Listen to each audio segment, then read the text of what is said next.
Movie कब आ रही है? मेरी अगली रिलीज़ है लव एंड वॉर, जो जिसकी निर्देशक है Sanjay Leela Bhansali, and it should come out very soon, sometime next year.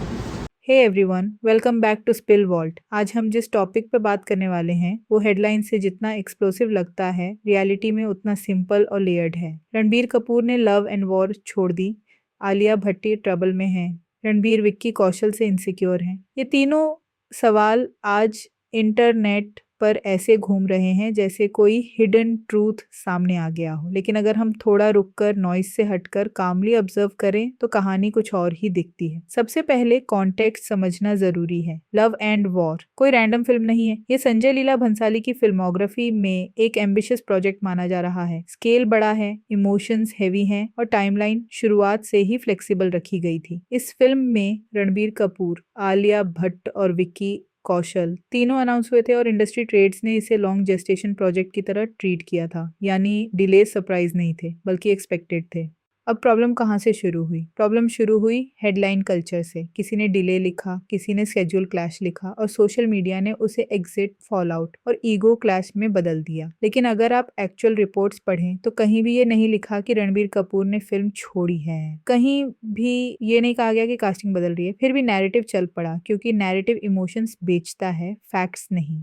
Ranbir Kapoor leaving the film, ये सेंटेंस जितनी कॉन्फिडेंटली बोली जा रही है उतनी कॉन्फिडेंटली फॉल्स भी है। ट्रेड पोर्टल्स हो, मेन स्ट्रीम एंटरटेनमेंट मीडिया हो या इंडस्ट्री लिंक्ड रिपोर्ट्स, सब आज भी रणबीर कपूर को लव एंड वॉर का मेल लीड ही बताते हैं। डिले का मतलब एग्जिट नहीं होता, लेकिन ऑनलाइन कल्चर में देरी को डिजास्टर बना देना बहुत आसान है। अब आते हैं आलिया भट्ट वाले एंगल पर। आलिया ट्रबल में है, ये लाइन सुनने में ड्रामेटिक है लेकिन प्रैक्टिकली हॉलो है। आलिया भट्ट ने खुद इंटरव्यूज में इस फिल्म को स्पेशल बताया है। एसएलबी फिल्म्स में डिलेज न्यू नहीं है। अगर हम हिस्टोरी देखें तो संजय लीला भंसाली की ऑलमोस्ट हर मेजर फिल्म ने टाइम लिया है। एक्टर्स कॉन्ट्रैक्ट्स में ये डिलेज अकाउंटेड होते हैं। सो दिस आइडिया कि आलिया समहाउ स्टक हैं या वरीड हैं, एविडेंस बैक्ड नहीं है। ये असम्पशन है, कंसर्न नहीं। फिर तीसरा angle, Ranbir Kapoor insecure of Vicky Kaushal. ये शायद सबसे ज्यादा वायरल नैरेटिव है और सबसे ज्यादा बेसलेस भी। कोई इंटरव्यू, कोई कोट, कोई ट्रेड विस्पर ऐसा नहीं है जो ये सजेस्ट करे कि रणबीर कपूर और विक्की कौशल के बीच कोई टेंशन है।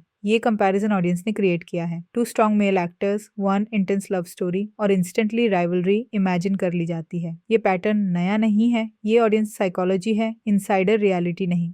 असल में प्रॉब्लम ये है कि हम फिल्म्स को प्रोजेक्ट्स की तरह नहीं, पावर गेम्स की तरह देखने लगते हैं। हर डिले को ईगो क्लैश, हर स्केड्यूलिंग इश्यू को इनसिक्योरिटी और हर साइलेंस को कंफर्मेशन मान लिया जाता है। लव एंड वॉर का डिले लॉजिस्टिकल है। Large sets, elaborate shoots, multiple schedules, overlapping commitments, ये सब प्रैक्टिकल रीजंस हैं, ड्रामा नहीं, डायनामिक्स हैं। न्यूज 18 जैसे आर्टिकल्स को भी कॉन्टेक्स्ट से बाहर पुल किया गया। रामायणा टीम डिसअपॉइंटेड थी स्केड्यूलिंग ओवरलैप से, नॉट बिकॉज रणबीर कपूर ने कुछ छोड़ा या प्रायोरिटाइज किया, लेकिन उस डिसअपॉइंटमेंट को ईगो नैरेटिव में कन्वर्ट कर दिया गया। यही वो मोमेंट है जहां रिपोर्टिंग खत्म होती है और स्पेकुलेशन शुरू होती है। अगर हम ऑनेस्टली देखें तो अभी तक कोई कॉन्क्रीट साइन नहीं है कि लव एंड वॉर कोलैप्स हो रही है। फिल्म डिलेड है, यस, बजट इंक्रीज्ड है, यस, शूट एक्सटेंड हुआ है, यस, लेकिन कास्ट इंटैक्ट है, डायरेक्टर इन्वॉल्व्ड है, प्रोजेक्ट अलाइव है। फिर भी सवाल उठते हैं क्योंकि साइलेंस हमेशा क्यूरियोसिटी क्रिएट करता है और शायद यही वो पॉइंट है जहां हमें रुककर पूछना चाहिए, क्या हम फैक्ट्स देख रहे हैं या हम फैक्ट्स पर अपनी इमोशंस प्रोजेक्ट कर रहे हैं? क्या डिले सच में प्रॉब्लम है या हम उसे प्रॉब्लम बना रहे हैं? क्योंकि जितना लाउड नैरेटिव है उतनी लाउड रियलिटी नहीं दिखती।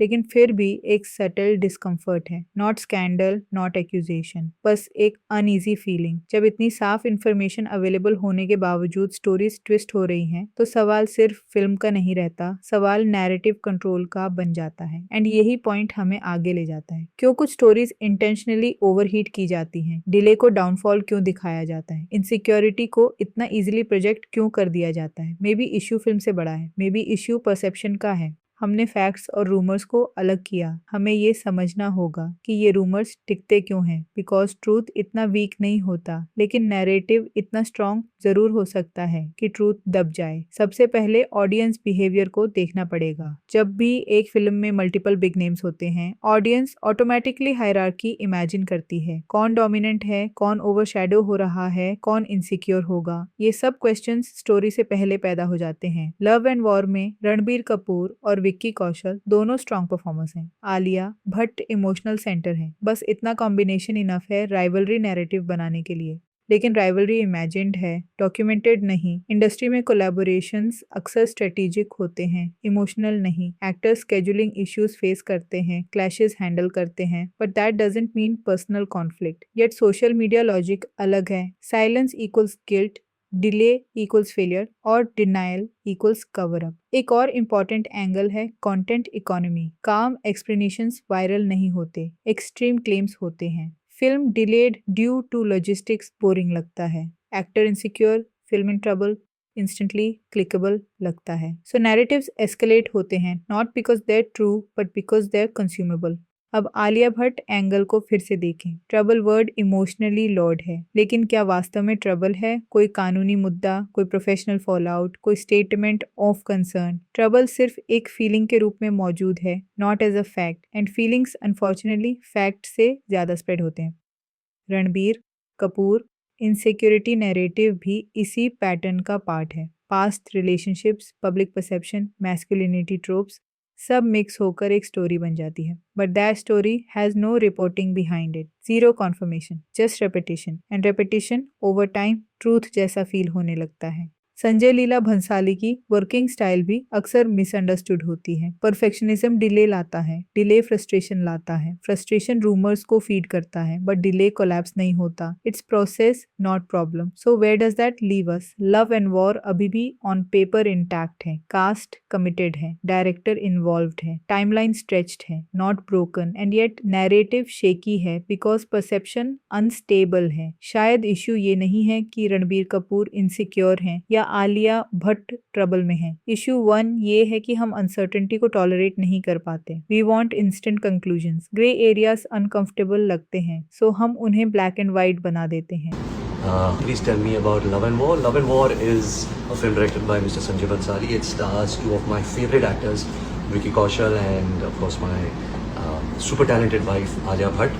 And it's directed by a man who taught me everything about cinema. Whatever I know about acting was seeded in by him, and he was a master then. And I'm working with him 18 years later, and he's an even bigger master today. So very happy with that. And that's where responsible viewing आता है। Question पूछना गलत नहीं है, blindly believe करना गलत है। Love and war case हमें रिमाइंड करता है कि not every delay is disaster, not every silence is scandal, और not every comparison is competition. At this point सबसे ऑनेस्ट पोजीशन यही है। फैक्ट्स काम हैं, नैरेटिव्स लाउड हैं। Until something concrete emerges, everything else remains speculation. And speculation, no matter how viral, still speculation ही रहती है. So next time a headline screams collapse, maybe pause, maybe read beyond the line. Because sometimes the real story is not what's being said, but why it's being said this way. अगर आप इस तरह की grounded breakdowns appreciate करते हैं, तो channel को subscribe करना मत भूलिए।